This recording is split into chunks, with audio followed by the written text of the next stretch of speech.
किया गाइस, मैंने सोचा कि अभी हनूर सो रही है तो क्यों ना हम कुछ बातें शातें कर लें। हाँ जी। तो मैं आपको बताती हूँ, आपको अपनी अगर पर्सनल कुछ एक्सपीरियंसेस, पर्सनल चीज़ें अगर मैं कुछ शेयर करना चाहूँ तो ये है कि मुझे मेकअप बहुत पसंद है।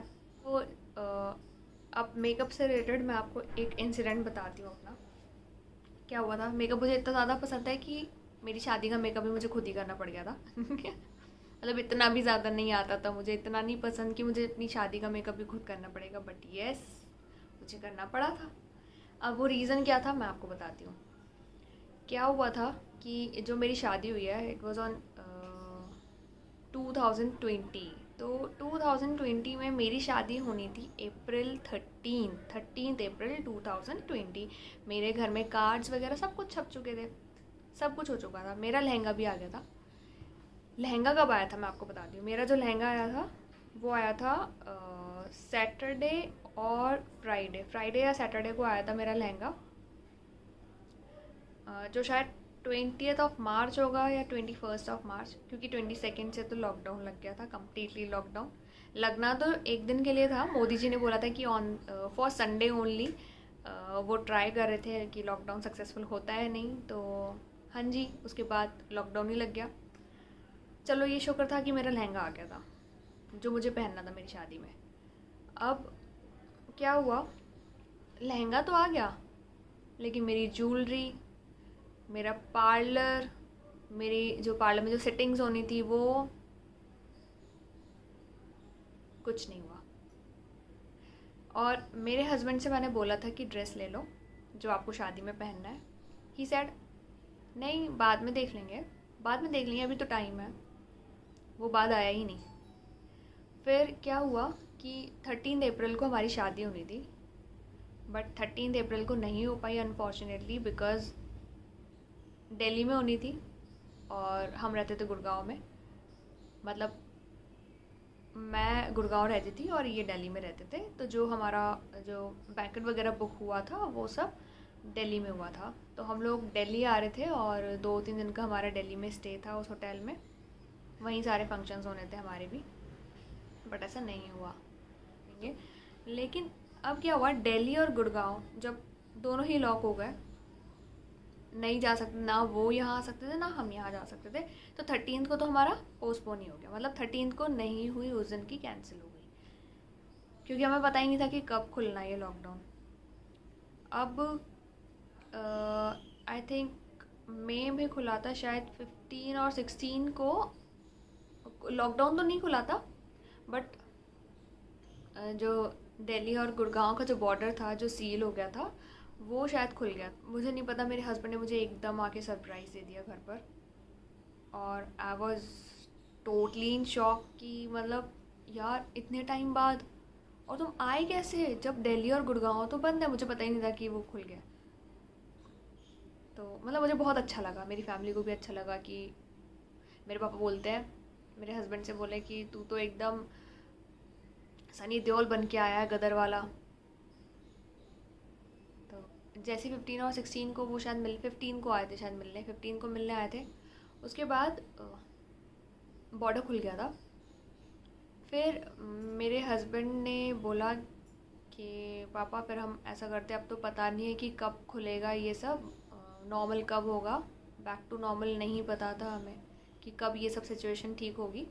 तो दोनों फैमिलीज़ ने डिसाइड किया कि हम लोग शादी करवा देते हैं, सिंपल वेडिंग कर लेते हैं, क्योंकि अभी को कुछ समझ में नहीं आ रहा था कि कब नॉर्मल होगा सब कुछ ना, क्योंकि इतना गंदी तरीके से कोविड फैला हुआ था। तो लहंगे के लिए तो मुझे कोई टेंशन नहीं थी, सब फिटिंग विटिंग सब कुछ हो चुकी थी।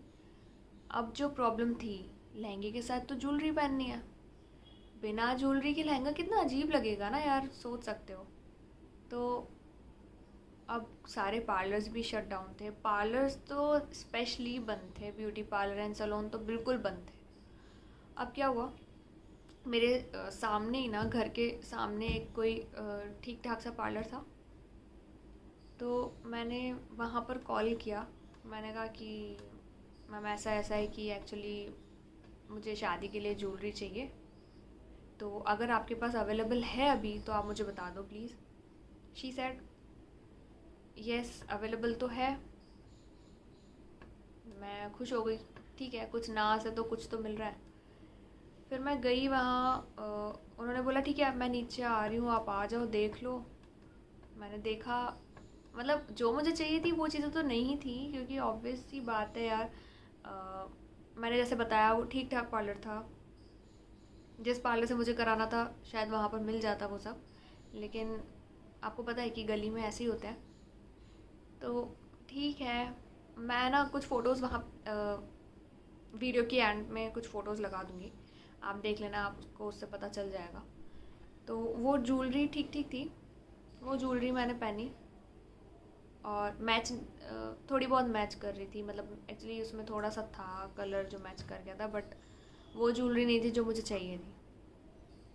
फिर ये हो गया ज्वेलरी का, चलो ज्वेलरी हमारी हो गई अरेंज। अब मेकअप कैसे कर लूँ, क्योंकि मुझे थोड़ा बहुत आता था और अभी मुझे उससे ज़्यादा अच्छा आता है जितना मुझे पहले आता था। कि मैंने यूट्यूब पे इतनी वीडियोस देख ली ना, क्योंकि अब मैं समझ चुकी थी कि कुछ नहीं पता, अपने आप आना चाहिए सब कुछ। तो मैं शादी से पहले भी कुछ वीडियोस मैंने देखनी शुरू कर दी थी उसके लिए, मेकअप के लिए। थोड़ा बहुत तो मुझे आ ही गया था, आइडिया हो गया था कि यार क्या करना होता है क्या नहीं। एक दो पैलेट थी मेरे पास आई शेडो वगैरह की, तो मैं घर पे ऐसे ही ट्राई करती थी, वीडियोस बनाती थी घर पे, तो मैं ट्राई भी कर लेती थी। अब थोड़ा बहुत आ गया मुझे। फिर मैंने कहा मैं शादी में अपने आप कर लूँगी, क्योंकि मैं किसी और पर ट्रस्ट नहीं कर सकती। फिर जब शादी वाला दिन आया, मैं बहुत चिड़चिड़ी हो रही थी, क्योंकि हम बोल तो देते कि हम सब कुछ कर लेंगे, लेकिन नहीं हो पाता। अपने आप कैसे मैनेज करोगे आप बताओ। हेयर स्टाइल भी आपको खुद बनानी है। सबसे जो टेंशन वाली चीज़ थी मेरे लिए वो यही थी कि हेयर स्टाइल और मेरे लहंगे की चुन्नी, जिसमें हम प्रोफेशनल नहीं होते हैं। मेकअप हम कर लेंगे, क्योंकि यार 15-20 लोगों में आप क्या ही मेकअप करोगे, हैवी मेकअप तो आप कर नहीं सकते, क्योंकि अच्छा ही नहीं लगेगा। एक तो डे वेडिंग, ठीक है, उसके बाद इतनी गर्मी, तो आप प्रेफर करोगे हम लाइट ही मेकअप रखें। लाइट मेकअप का मैंने सोच लिया, मैंने मेकअप भी कर लिया, अब मेरे से हेयर स्टाइल ना बने। गुस्सा मुझे इतना आ रहा था, इतना गुस्सा आ रहा था, मैं अपनी मम्मी को बोल रही थी यार मम्मी क्या है यार, मम्मी क्या, मैं मम्मी के ऊपर गुस्सा हो रही थी। पर मेरी मम्मी उस टाइम पे कुछ बोल नहीं पा रही थी, क्योंकि मम्मी समझ रही थी कि यार हर एक लड़की का सपना होता है, और उसकी शादी में फ़ोटोग्राफ़र तक भी नहीं आ रहा, मेरी शादी में कोई फ़ोटोग्राफ़र नहीं था, तो कैसा फ़ील हो रहा होगा मुझे ना। तो बस ये सीन था। फिर जैसे तैसे करके पता नहीं क्या करके मैंने बस हेयर स्टाइल बनाई, बन गई, बस बन गई। और तैयार जो मैं हुई थी, मैं अपने आप से सेटिस्फाई थी, ठीक था, बहुत अच्छा नहीं था तो बहुत बुरा भी नहीं था। उस टाइम पे मुझे जितना आता था मैंने अपनी तरीके से बेस्ट दिया, अपने आप को किया मैंने। फिर अब आई चुन्नी सेट करने की बारी। वो चुन्नी ही सेट ना हो, एक तो आपको पता है लहंगे की चुन्नी कितनी लंबी लंबी होती है ना, तो I was trying my level best, मतलब लेवल बेस्ट में ट्राई कर रही थी। कुछ नहीं हो रहा था, समझ में ही नहीं आ रहा था कि कैसे यार मैं कैसे पहनूं चुन्नी, कैसे पहनूं, इतनी लंबी चुन्नी है, मैं उसे सर पे रखूं, वो सर पे मैं पिन लगाऊं, मुझे कुछ नहीं समझ में आ रहा था। फिर ठीक है जैसे तैसे करके फिर मेरे को समझ में आया कि मैं ऐसे ही पहन लेती हूँ चुन्नी यार, और ऊपर से ऐसे कर लूँगी, तो चुन्नी भी हो गई। अब हम पहुँचे गुरुद्वारे में हमारी शादी हुई। एक्चुअली मेरे जो हस्बैंड है वो पंजाबी है और मैं सिंधी हूँ। हाँ जी गाइस, मैं एक सिंधी हूँ, मेरे हस्बैंड पंजाबी है। तो शादी में सिर्फ 15 लोग अलाउ थे, गवर्नमेंट से जो परमिशन मिली थी वो सिर्फ 15 लोगों की थी, जिसमें कि हमारे फैमिली मेम्बर्स भी पूरे नहीं थे, सिर्फ मेरे मम्मी पापा, मेरे भाई बहन और एक दो लोग और थे। बाकी आगरा जयपुर में मतलब मेरे जितने भी रिलेटिव्स रहते हैं, मेरे नान के, मेरे दाद के, कोई नहीं आया था, आ ही नहीं सकते थे, सब कुछ बंद था यार, सब कुछ बंद था, टोटली बंद था सब कुछ। आपको शायद फर्स्ट लॉकडाउन याद भी होगा कि वो कैसा लॉकडाउन था। तो कोई नहीं आया था मेरी शादी में। बस फिर ये था कि हम लोग हनीमून पे भी नहीं जा सकते थे क्योंकि सब कुछ बंद था, जैसे मैंने आपको बताया।